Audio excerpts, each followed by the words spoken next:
Hi, it's Mike Stiles, and this is This Week in the Metaverse, your weekly newscast that keeps you up to date on everything that isn't real, and yet is. It's September 12th. Let's see what happened with all the stuff that plays a role in the metaverse this week.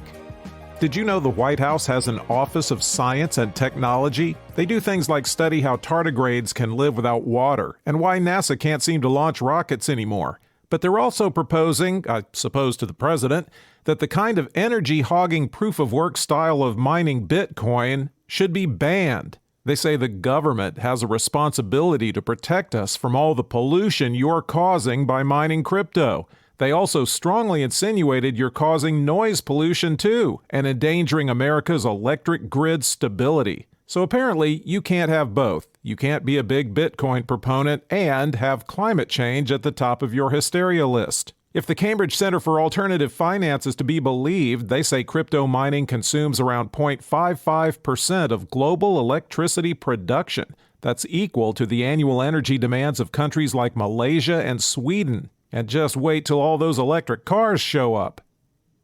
Why would you want to go spend time in the metaverse? Writer Michelle Greenwald says there are the obvious reasons like gaming and entertainment, but there are 5 applications that should also be huge in it, and that will probably start seriously disrupting some industries.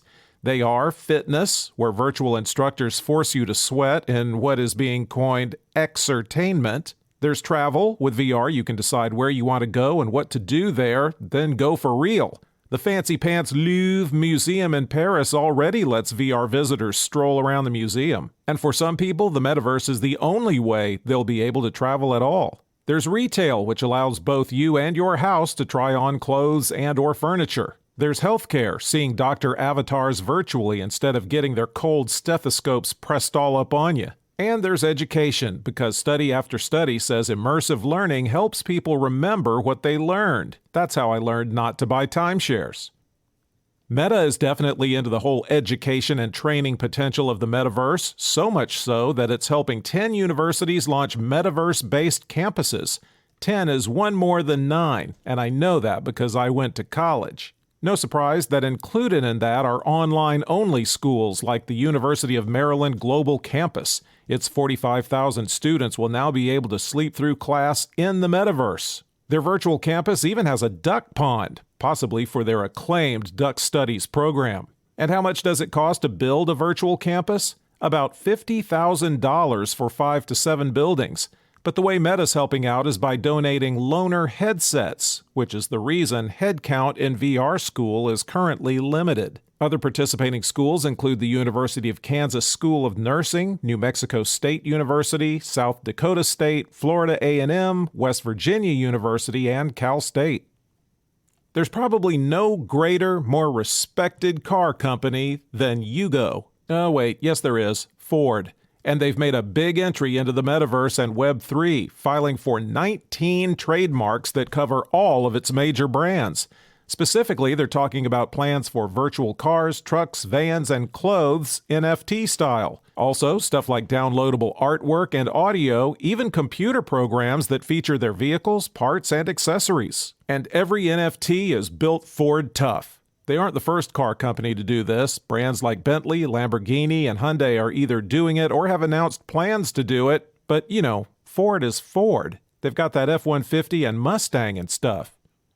Why are the people who are still investing in crypto doing it? Well, a new poll says there's something about them that distinguishes them from the people who don't invest in crypto. And that thing is that they very seriously think they can become billionaires this way. Over 70% of them say it's absolutely possible. As you might expect, younger generations are more likely to believe this in their heart of hearts, but also men and those who identify as LGBTQ+ were more likely to say they're possibly billionaire bound. These are the same people who are highly critical of wealth inequalities. 47% say they think wealth should even be capped, but they want to be billionaires anyway.